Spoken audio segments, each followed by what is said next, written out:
It's time for Halo Infinite, baby! Woo! Is nearing total control.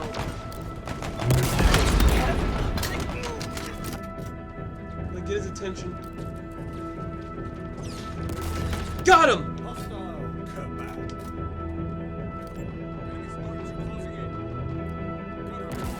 I got the other skewer guy too.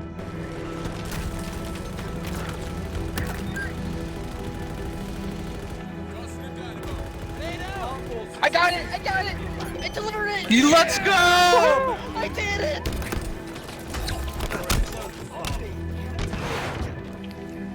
They're gonna return it. Oh, I don't know how I killed that guy. Holy fuck. Let's go!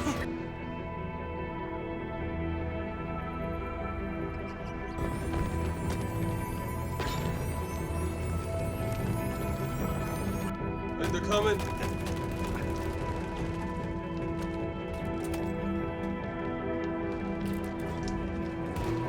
Oh!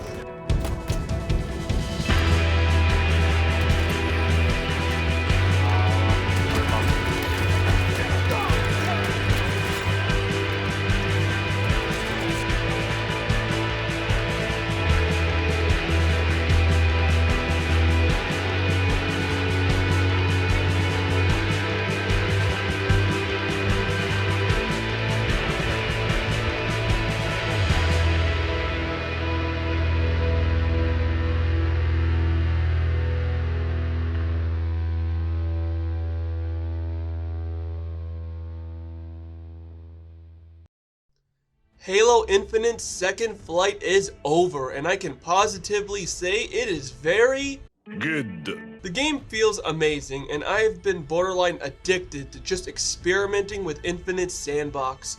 Playing with all the new weapons, equipment, and vehicles, as well as how they interact with the map, has been a blast, and it's been even more fun seeing other people on social media find cool new details about the game just a week or two after its flight.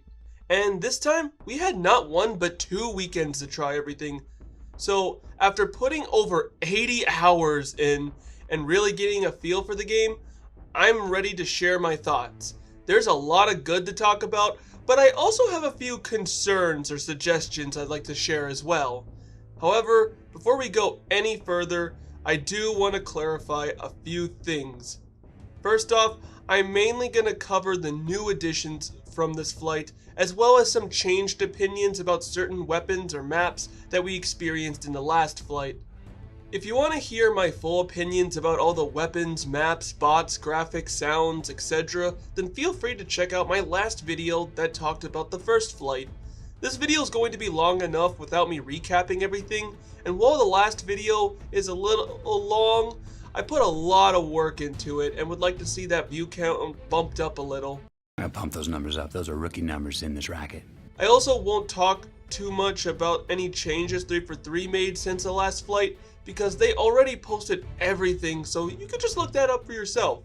Finally, these are my subjective opinions on what I like, dislike, and think need changing. If you disagree or even agree with any of these points, just let 343 know, because they have plenty of outlets for you to give feedback.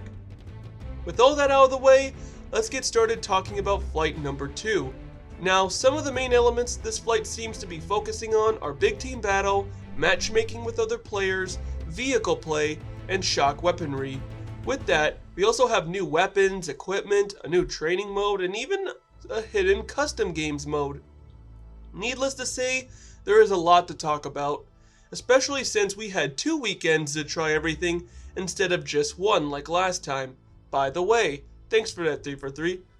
Speaking of last flight, before we actually dip into the new stuff, I want to tweak my opinion on certain things from the last flight, since we actually got to test it with actual players this time.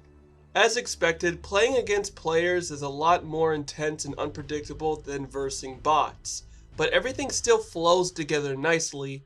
The game has this nice balance of feeling competitive, but not too competitive that you can't just have fun with the game. Looking at you, Halo 5. It was fun experimenting with Infinite Sandbox against bots, but when you're versing other players that are also getting creative with it, it's a whole other experience and can be very rewarding.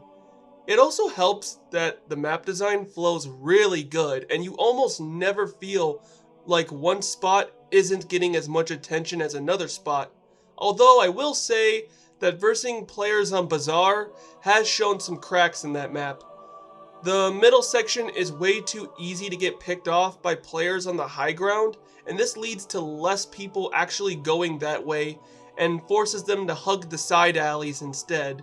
I think a simple change you could do is to have the rockets spawn on the top middle market instead of that awkward spot on the side building. More people will be forced to rush mid and fight for it. Besides that, the maps really do hold up when you're versing both bots and players. Though with versing players instead of bots, certain things definitely feel better and worse than they did with the last flight. There are some weapons that I feel have gotten better. I really enjoyed using weapons like the Ravager, Heatwave, and the Bulldog, though I do understand that the community is more mixed on some of these particular weapons.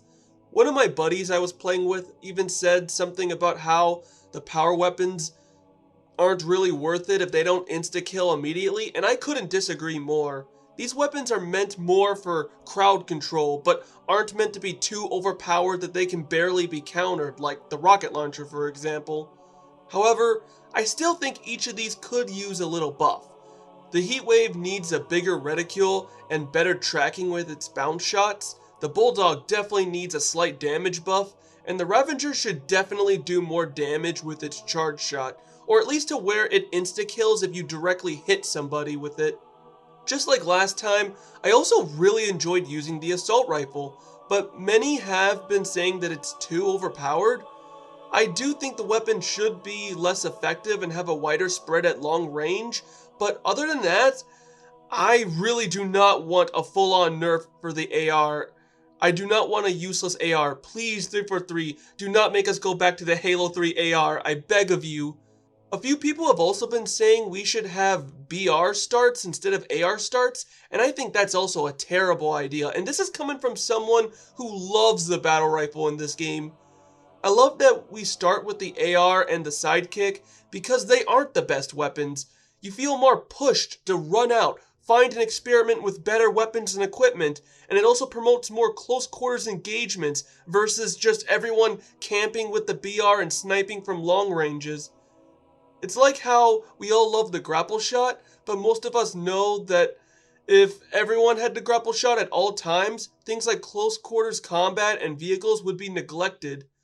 Another weapon I liked more this time around was the skewer. Now that we got to verse other players on more open maps with vehicles, I feel the gun shines as a longer range anti-vehicle weapon. However, not all the weapons feel the best, and there's a big reason for that. Just like with the last flight, some of the weapons do still seem to suffer from the same hit registration issue. While some weapons did feel easier to use than last time, other weapons like the sniper are just unreliable. That is, unless you're an MLG no-scoping god, that is. I don't even know what is really causing this issue. Some speculate it has to do with either things like hit detection, the little to no bullet magnetism, the lack of aim assist with controllers, bloom on certain weapons like the commando or sidekick, and many other theories. I'm personally not going to play armchair developer and guess what the issue is, but based on many players' feedback, it does seem to be a real issue that is serious and needs addressing. To be clear, as you saw with that opening, it wasn't always hard to aim with weapons and get some sick killing sprees from time to time. However, there were also so many times I lost 1v1s despite unloading a ridiculous number of bullets, and it was starting to be hard to tell whether or not I could even land my shots no matter how far they were.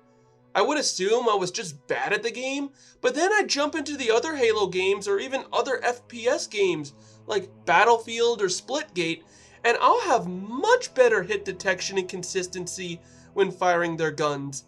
There aren't many game-breaking issues with Halo Infinite, but this is definitely one of them. 343 has said they are working on this, however, so I do have faith that they'll fix this before launch. To be clear, I'm not suggesting to make the bullets actual magnets like they were in Halo 5, but I've literally seen shots that should have hit someone just go right through them, and that could be really frustrating. I mean, look at this clip of me using the skewer. That should have hit. Similarly, I also feel the tracking on certain weapons like the pulse carbine are completely inaccurate. I actually liked this gun against bots in the last flight, but stress testing it against faster players, I can't get a kill with this gun to save my life. During my 80+ hours, I must have only killed 3 players with this gun. Even when pacing my shots, it's just unreliable.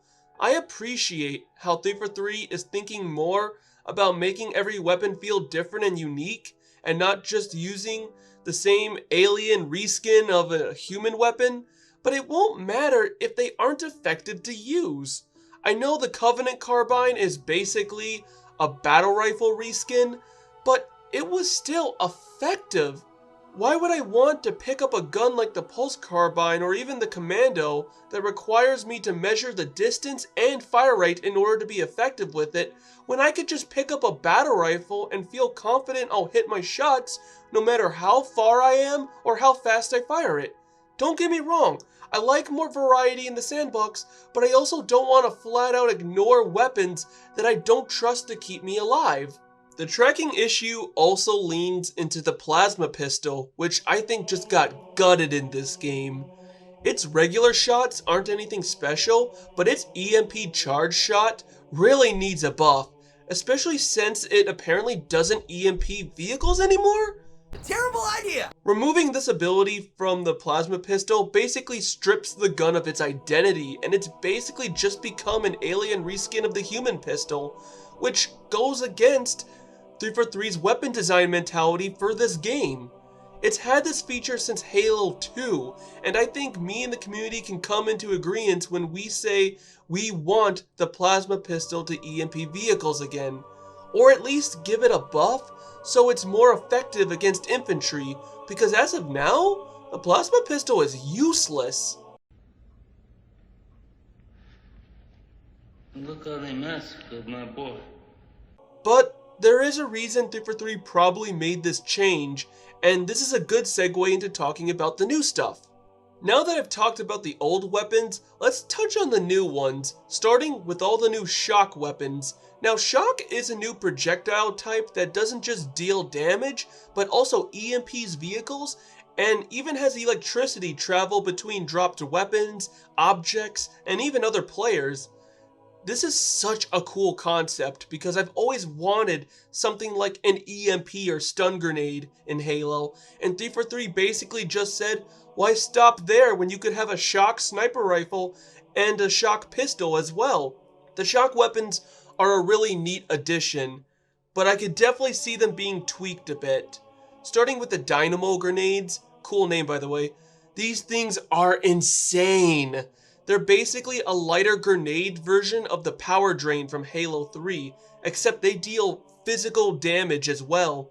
The power drain was already considered OP, but adding the ability to kill players, EMP vehicles, and carry 2 of these can be a problem. One grenade isn't gonna kill someone as long as they have full shields, but even then, you could just throw one of these into a room full of enemies, break all their shields, and basically run in and get the easiest overkill of your life. I would like to see these nerfed by making them only break shields and only EMP vehicles if you directly hit them with it, because right now they are pretty nasty in big team battle and any kind of objective securing game modes. Next, let's talk about the shock rifle. The shock rifle feels like a middle ground between the sniper rifle and the marksman rifle, and it's pretty neat. It's weaker than the sniper, but you can get a kill with just a single headshot, though with the hit registration issues, aiming with this can also be inconsistent. Being a shock weapon, it also has the electricity effect, but it's way more precise and has a smaller radius than the dynamo grenades. But if you're running a threat sensor, you can actually combo them together and use that effect to your own leisure. However, I'm not crazy about how easy it is to EMP vehicles with this. It only takes 3 shots from any distance, and it's almost impossible to dodge. They should include either some kind of bullet drop or create an alternate fire mode where you have to charge it to EMP vehicles, but doing so will take up more of your ammunition. Otherwise, it just doesn't take too much skill to EMP vehicles, and that could be a problem for vehicle gameplay. The last shock weapon to talk about is the Disruptor. Wait a minute, that wasn't in the flight. This is fake news. Just relax. I know. Let me explain. While there weren't many new weapons added to the official flight, players quickly figured out how to access custom games through the training mode. It's actually pretty easy and surprisingly polished enough for something that wasn't intentionally meant to be in the flight. Long story short, it gave us access to even more weapons and equipment, including the Disruptor, which is a shock pistol that can also EMP vehicles. Sound familiar? Okay, that bias aside, this weapon's just okay. I love its design, and it's actually pretty good against infantry. However, my complaints are ironically the opposite of the shock rifle, because its EMP effect sucks. It takes 10 shots to EMP a vehicle, and that's its entire magazine. I doubt many players are going to land all 10 shots without reloading. It's also just another weapon that feels like an alien reskin of the pistol, while also having a nerfed version of the plasma pistol's EMP effect. This is a gun that just needs a full-on gameplay redesign. One weapon 343 should take huge inspiration from would be the sticky detonator from Halo 4. Instead of regular shots, this weapon could be more like an electric dart gun. You would have around 2 to 4 darts, and each one would have the same capabilities as probably like a dynamo grenade. Once triggered, it'll shock anyone nearby, a direct hit on a player will actually kill them, and a direct hit on a vehicle will EMP it. It offers more chances for awesome trick shots and skill, feels way more unique, and the brutes love spiked-based weaponry, so this seems way more up their alley.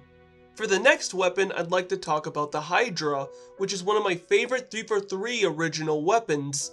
It's really good, but not too different from Halo 5's, besides its heat-seeking ability becoming an alt fire mode, and its design, which, if I'm being honest, this is one of the few times I'll say I kinda preferred Halo 5's design.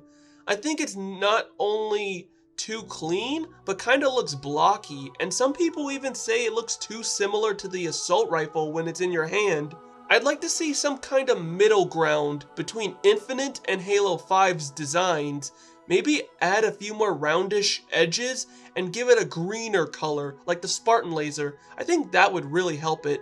Moving on to the Foreigner weapons, another familiar weapon returning is the Sentinel Beam.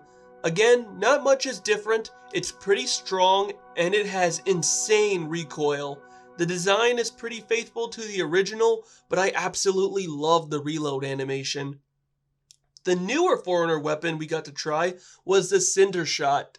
This gun was really cool. It operates similarly to the grenade launcher from Reach, except there's an alt fire mode where you can control the shot and guide it. It's such a creative gun. I wish I could say the same about its design though. Granted, just like the other Foreigner weapons, its reload animation is wicked cool. However, the gun's actual design is really basic and uninteresting. I'm sure 343 is trying to give all the Foreigner weapons the Bungie treatment and make them look more simplistic, but I feel this and many of the other Foreigner weapons could really benefit from just a few more lights, engravings, or even some floaty bits to make them seem less human-like or generic looking. I don't want to say too much about the next two weapons because I want to wait until we try them out against players so I can get a more accurate depiction of how they operate. The first of which being the Energy Sword. It's an energy sword. Don't really have much to say. It looks and feels about what I'd expect. It does seem to be missing a few sound effects, but we weren't even really technically supposed to be using this, so I can't judge it too hard. The other weapon, the Mangler, is basically a hybrid between the Muller and the Magnum. It's a little tricky to aim with, but if you're accurate, it can drop enemies fast. So I want to wait until we verse players to see if this weapon will dominate or if it will also suffer from bad hit registration. The last weapon we need to talk about is the Stalker Rifle, and this is truly exciting stuff. I mean, just watch this compelling gameplay.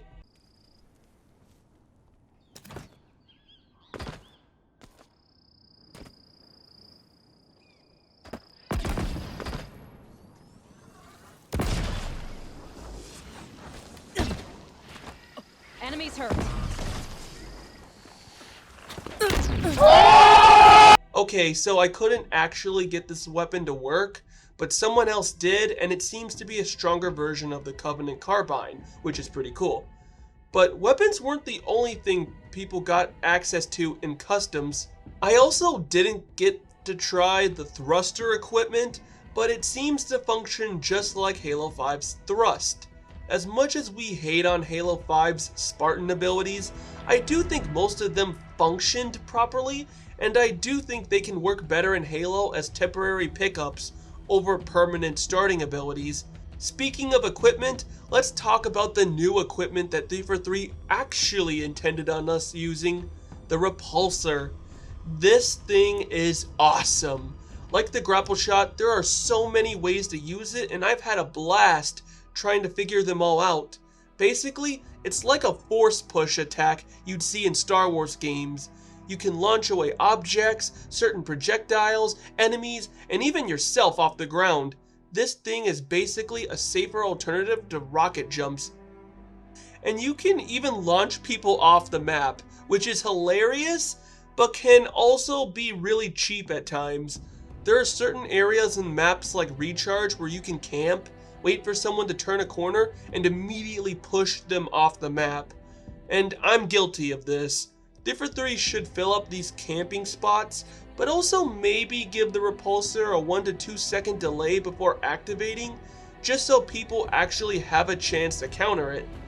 As of now, the only way to counter being in the receiving end of this situation is if you have the grapple shot. Speaking of the grapple shot, while my opinion of it hasn't changed, I do have more to add. Now that we've gotten to try it out on bigger maps and test new elements, I've learned so many great new ways to use it. I've seen people learn how to traverse outside the maps, reach certain out of bounds areas where they can get a quick vantage point. I've tested interesting ways to go through unreachable sections of the map, like drops, jumping off the man cannon and grappling back, or even grappling down the lifts. We also got to try how it interacts with vehicles as well. You can use it to quickly reach and enter vehicles, and you can even use it to grapple jack vehicles, which is such a badass sight to see. Though it is hilarious when someone tries to grapple jack you and you just drive off the map and they are taken with you. Though, if there is one issue with the grapple shot that I can even think of, it's that many people have complained about how easy it is to grapple jack someone. Even banshees and wasps get jacked frequently, and jacking vehicles should be a slight challenge to pull off. My best guess for how to balance this would be to extend the reach required, or make grapple shots hit radius smaller so it's harder to actually directly jack an enemy by hitting them with the grapple shot. But I'm sure by now you're probably sick of me asking for nerfs to all these fun yet kinda cheap exploits. Look, while many things like repulsing people off the map, EMPing a warthog from across the map with the shock rifle, or jacking someone with a grapple shot might be fun for you, I'm thinking of the other players as well who have to deal with that, and I'm sure it's gotta be annoying for them. But despite the grapple jack, I do think the grapple shot is shaping up to be one of the best and most enjoyable additions into Halo Infinite so far, and if they can tweak that, then this thing is pretty much perfect. Now that we got most of the new sandbox tools and balancing suggestions out of the way, let's talk about the different maps, modes, and even vehicles starting with Social Arena. Social Arena had us play on 3 maps from the last flight and the new map Behemoth. We also got to play 3 different modes in Social Arena: Slayer, CTF, and Stronghold. Slayer is simply Slayer, while CTF and Stronghold are mostly the same but with some subtle changes to make them more engaging. Usually, I kinda care less for objective game modes in games like Halo, but for some reason, I really had fun with CTF and Stronghold. I love how in CTF, there's an alarm sound every time the flag is taken. It's a simple addition that really gives your team a wake-up call when the flag is stolen. I also noticed you can use some crazy tactics to transport the flag, and some of these, like moving it with the ghost or with the grapple shot, will probably need to be nerfed or fixed before launch. Otherwise, we're gonna have some pretty quick games of CTF. The last mode in Social Arena is a returning mode called Strongholds, which was a fan favorite mode in Halo 5. I didn't play much Strongholds in 5, but I can definitely see myself playing it more in Infinite because it is really fun. It hasn't changed too much from 5. You fight over 3 zones and score points for each zone your team captures. 1 point for holding 2 zones and 2 points for holding 3. The only real changes are you score points every second instead of every 3 seconds. They added some nice sound effects and sound design for the points, and your personal AI will actually capture the points. The biggest reason I think this version of Strongholds is more appealing to me than Halo 5's is just because this game's maps and gameplay complement it more. In fact, while my friends and I were able to simply have fun with all 3 modes, we also found ourselves in some really close and intense games where we started using callouts and teamwork to get the upper hand. One gameplay mechanic in particular that really helped my friends and I was the ping system. This isn't any kind of new or revolutionary feature, but I love the way 343 implemented it into Halo. It feels fantastic and feels like something I didn't know Halo needed until I used it. It's especially a great feature if you need to communicate with random players who aren't using a mic. CTF and Stronghold will definitely be favorites for the competitive crowd, while Slayer will serve as more of a casual game mode that'll give you a nice break in between the other 2. What also makes each of these modes so fun to play is the maps we play them on, and our newest map, Behemoth, is honestly the best map I've seen in Halo Infinite yet. The setting for this map alone is gorgeous, and it really does feel like a map I'd expect to see in Halo 2 or 3. Me and my friends were making so many comparisons to maps like Sandtrap, Relic, Valhalla, Snowbound, Blood Gulch, Standoff. Shut up, bitch! Regardless of what map it reminds you of, the thing to take away from this is that it feels like a true Halo map. Everything from weapon placement, the size, the layout, the vehicle spawns just feels perfect.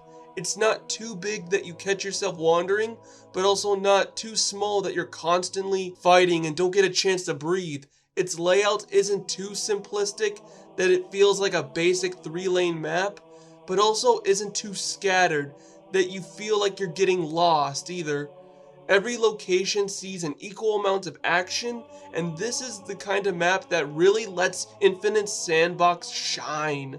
343, when you design future maps for this game, please use this map as your inspiration. It is just a blast to play on whether you're on foot or in vehicles. Hey, Future Dominic here. So this video turned out to be a lot longer than I originally anticipated, so I will be breaking this up into 2 parts. Part 2 will talk about things like Big Team Battle, the progression system, bugs and glitches, and many more. So if you don't want to keep watching, this is your stop. Thanks for watching as much as you did. But if you want to hear the rest of my thoughts, then head over to part 2 and let's keep this train rolling. See you guys.